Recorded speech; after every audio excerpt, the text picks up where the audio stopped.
Se eu te pedisse agora pra falar um personagem forte de Naruto, eu imagino que você responderia algo como Naruto, Sasuke, talvez o Minato, Kakashi, Jiraiya.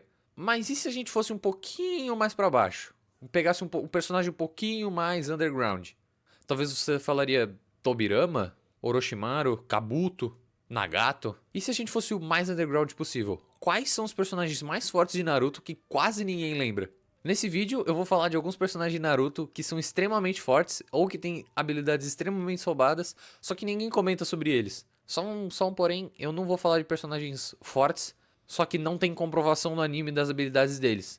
Como talvez o Sakumo Hatake, o pai do Kakashi, que dizem no anime que ele é mais forte ou do mesmo nível que os três Senins lendários, só que não tem nenhuma luta, não tem nada dele que a gente possa comprovar essa habilidade dele. Começando então pelo Mu, o segundo Tsuchikage. Mu foi o segundo Tsuchikage da Vila da Pedra, que viveu muito lá atrás, que participou das primeiras grandes guerras ninjas. No anime não se fala muito da história dele, mas as habilidades dele que mostram no anime são roubadas o suficiente pra botar ele aqui nessa lista. Eu diria até que ele é o personagem mais forte de Naruto, que ninguém sabe sobre ele. Justamente pela primeira habilidade dele que eu vou falar aqui, a Kekkei Touta da liberação estilo poeira. O Mu é um dos dois únicos ninjas da história que conseguiram despertar essa liberação do estilo poeira. Ele e o Onoki, que é aquele velhinho da Vila da Pedra, que foi discípulo do Mu. A liberação do estilo poeira é uma Kekkei Touta. Uma Kekkei Touta é quando você junta 3 naturezas de chakra para criar uma liberação. No anime são famosas muitas Kekkei Genkais, que misturam 2 tipos de chakra, mas a Kekkei Touta é uma passo além e mistura 3 tipos de chakra. Algumas Kekkei Genkais famosas que tem é do estilo madeira, do Yamato e do Hashirama, o estilo gelo do Haku, o estilo cristal da Guren. Tem muitas liberações Kekkei Genkais por aí, mas Kekkei Touta são pouquíssimas e essa aqui é uma delas. A Kekkei Touta do estilo poeira combina os 3 tipos de natureza, fogo, vento e terra, para criar o estilo poeira, que é simplesmente muito roubado e não souberam aproveitar direito isso no anime, porque ele desintegra, ele cria um campo de força que desintegra qualquer coisa que tá dentro dele a nível molecular, ou seja, é absurdamente quebrado. A pessoa simplesmente vira pó atômico, não tem regeneração que salve, não tem escudo que salve, não tem defesa física que salve, a pessoa simplesmente desintegra. Só conseguiram derrotar o Moedo Tensei revivido pelo Kabuto, porque conseguiram chamar o Onoki, que era o terceiro Tsuchikage, discípulo dele, que era o único ninja vivo que sabia essa liberação do estilo poeira. E eles falaram que só um ninja com a liberação do estilo poeira para combater o outro, ou seja, de tão roubada que é essa técnica. A segunda técnica dele, que eu considero extremamente quebrada, é a camuflagem dele. Com uma técnica do estilo água, ele consegue ficar literalmente invisível. Ele fica invisível de maneira como se ele não tivesse ali. Cara, isso é extremamente quebrado. Porque ele fica invisível, ou seja, olhos normais não conseguem ver ele. Ele fica sem a assinatura de chakra, ou seja, ninjas sensoriais como a Ino, por exemplo, não conseguiriam achar ele, não conseguiriam perceber ele ali. E ele não tem presença física detectável, ou seja, se eu fosse tocar nele invisível, a minha mão atravessaria. Ou seja, é literalmente como se ele não estivesse ali. Então, por causa disso, ele conseguia se aproximar de inimigos, fazer espionagem e tudo isso sem ser percebido. O que deu a ele o apelido de não humano. E combinando a camuflagem perfeita dele com o estilo poeira, conseguiria fazer qualquer missão e qualquer assassinato que ele quisesse. Porque ele conseguiria só entrar, invadir e matar. Sem deixar rastros. Muito roubado. Além disso, ele tem uma técnica chamada técnica de fissão. O que seria essa técnica de fissão? Ele consegue separar o corpo dele em 2. Ó, ele pode se dividir em 2 corpos idênticos. Ele sobrevive e continua lutando. E depois ele ainda pode se recuperar. Na Guerra Ninja, na quarta Guerra Ninja, que ele foi revivido, ele fez isso várias vezes. E uma dessas vezes ele ainda conseguiu tentar invocar o Madara Uchiha. Ou seja, ele ainda tinha uma capacidade gigantesca de chakra de poder. Além disso, ele era um ninja sensorial de elite. Ele conseguia detectar chakras e movimentos a quilômetros de distância, como ele fez na guerra, detectando a chegada do Gaara do Naruto e reconhecendo o chakra do Gaara sendo igual ao chakra do Hasa, o quarto Kazekage. Ele conseguia voar, que nem o Onoki faz, com o estilo terra. E com esse mesmo estilo terra, ele conseguia ter uma força bruta gigantesca, porque ele diminuía o peso das coisas. Ou seja, ele conseguia diminuir o peso de um meteoro para 3 gramas e arremessar ele, e daí sim aumentar o peso dele de novo. Ou seja, essa técnica permitia que ele conseguisse se deixar leve, deixar as outras coisas leves, as outras coisas pesadas, e transformar ele e as outras coisas numa arma letal. Ele tinha conhecimento de vários jutsus proibidos e jutsus extremamente roubados da Vila da Pedra, e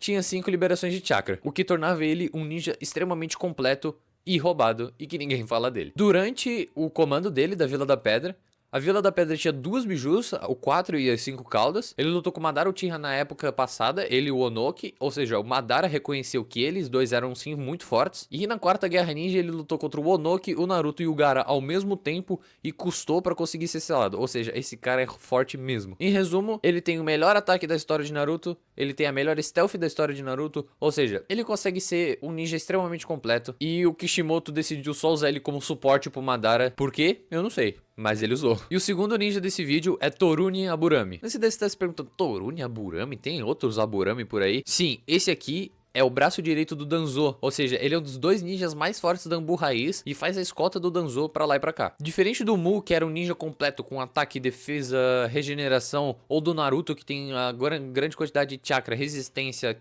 jutsus e coisas do tipo, ou o Sasuke que tem dojutsu, habilidade e inteligência, o Torune tinha uma habilidade que transforma ele em uma arma de guerra, que seriam os nano-insetos dele. O Torune tem dentro dele um monte de insetinhos bem pequenininhos, do tamanho de nanopartículas. Ou seja, eles são menores que os insetos micro do clã Burami. Eles são tão pequenos que basta um toque na pele da pessoa e eles atravessam a roupa para eles entrarem no corpo da pessoa e se espalharem lá por dentro. Eles agem como se fosse um vírus, entrando nas células, se multiplicando.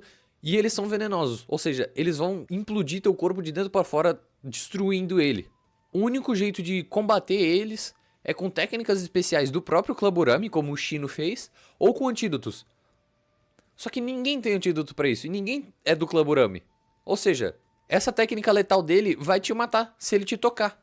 Só de tocar ele te mata. E o Torune ainda pode criar um campo com um jutsu proibido do clã Burami, que ele faz um campo e solta uma nuvem desses insetinhos dentro desse campo, podendo matar centenas ou até milhares de ninjas de uma só vez, como se ele estivesse tocando todo mundo. Ou seja, ele vai os insetos vão entrar nas pessoas e vão se multiplicar exponencialmente, destruir o tecido do corpo delas por dentro e fazer com que a pessoa sinta uma dor gigantesca e que morra dentro de alguns minutos. Eu falei que ele não tinha muitas habilidades além disso, mas a única coisa que se destaca dele é o taijutsu dele de alto nível, porque ele era parte da Anbu Raiz, né? Ou seja, ele tinha que treinar taijutsu. E o taijutsu dele era de um nível bem reconhecível, tanto é que ele conseguiu bloquear um Rasengan do Naruto só com o punho. Ele fez o Obito ter que cortar o próprio braço para os insetos não se espalharem pelo corpo dele. Isso comprova que nem o Sharingan ou o Rinnegan conseguiria combater esses insetinhos dele. Então, resumindo, o Torune, ele tem a melhor técnica one shot de Naruto.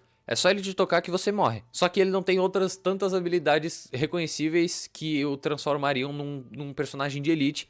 Por isso que ele não é tão forte ou tão reconhecido assim dentro do anime. E agora, por último, eu vou falar do terceiro Haikage. O terceiro Haikage é pai do quarto Haikage, o que aparece no anime, e ele é considerado o maior Haikage da história da Vila da Nuvem. Se ele é considerado o maior, então por que eu vou colocar nessa lista dos mais esquecidos? Porque quando se fala em Vila da Nuvem, geralmente se pensa nos Jinchurikis, principalmente no Killer Bee, mas tem a Yugita ali, se pensa no Ai, que é o atual Haikage, se pensa no Darui, talvez, com o estilo Tempestade, mas esse cara aqui, ele é o ninja mais forte da história da Vila da Nuvem. Ele não precisa de biju, ele não precisa de dojutsu, ele não precisa de um ninjutsu chamativo, ele precisa da capacidade física dele e do controle de chakra absurdo que ele tem para ser um dos mais fortes da história. Primeiro eu vou falar da habilidade dele, que é o escudo mais forte. Com ele cobrindo o corpo dele inteiro com chakra do estilo raio, ele transforma a pele dele num escudo impenetrável. E esse escudo, além de transformar a pele dele numa fortaleza quase impenetrável, ainda aumenta a capacidade física dele, os reflexos e a velocidade. Ou seja, totalmente quebrado. Se ele tem o escudo mais forte do mundo, ele também precisa da arma mais forte do mundo. E agora eu vou falar da lança mais forte do mundo, que é a segunda habilidade dele. Essa é a técnica assinatura dele, ninguém mais tem. Ele concentra chakra na ponta dos dedos dele, chakra do estilo raio, e ele consegue perfurar qualquer coisa. Quanto menos dedos ele tem, mais poder ele vai ter. Com essa lança, ele conseguiu cortar todos os 8 tentáculos do 8 caudas de uma vez só. Ou seja, ele tem a mesma força ou a mesma capacidade de uma biju. Ou seja, ele é muito forte. O ataque mais forte que ele sofreu em vida, que foi capaz de deixar uma cicatriz no corpo dele, foi causado por ele mesmo quando o Gyuki rebateu o braço dele dentro do peito dele. Ou seja, só a lança mais forte para combater o escudo mais forte. E ele também tem uma das maiores durabilidades e estamina da história do universo de Naruto. Ele sozinho lutou contra 10.000 ninjas durante 3 dias e 3 noites para poder salvar os companheiros dele. Ele sozinho, ou seja, ele tinha uma capacidade física de aguentar porrada e de aguentar energia muito grande. porque não é qualquer ninja que consegue ficar 3 dias e 3 noites lutando contra 10 mil outros ninjas sozinho. E ele sozinho já selou o Oito Caudas diversas vezes quando o Oito Caudas perdia o controle. Ou seja, esse cara realmente estava no mesmo nível do Oito Caudas, que é uma biju. Ou seja, esse cara é extremamente forte. Em resumo, ele tem a defesa perfeita e o ataque perfeito, transformando ele numa máquina de guerra mortífera que pode enfrentar qualquer pessoa que botar na frente dele e não vai conseguir tomar golpes dessa pessoa. E aí? Me diz aí nos comentários se eu esqueci de alguém. Se você gostou do vídeo, por favor, considere deixar o like e compartilhar esse vídeo e se inscrever no canal. Eu acabei de começar esse canal aqui no YouTube e eu gosto muito de anime e eu gosto muito de falar sobre as coisas que eu gosto. Então eu vou tentar botar vídeos aqui com uma certa frequência. E se você gostar, por favor, pense em compartilhar e se inscrever no canal, porque vai me ajudar demais e vai fazer com que eu me motive a continuar trazendo vídeos de anime aqui pra vocês. Nesse canal aqui eu vou falar basicamente sobre os animes que eu gosto e sobre temas que eu acho legais. Não quero me forçar a falar do anime que eu não gosto ou assistir alguma parada que eu não gosto, porque isso eu acho que não vai trazer um vídeo bom. Eu vou falar só de animes que eu gosto e de coisas que eu gosto, pra deixar o conteúdo mais polido e mais legal possível pra vocês. Porque aqui eu vou só falar das coisas que eu sei do que eu tô falando. Então vai ser um vídeo bom de verdade. E é isso. Obrigado por ter assistido até o final e até o próximo vídeo. Tchau, tchau.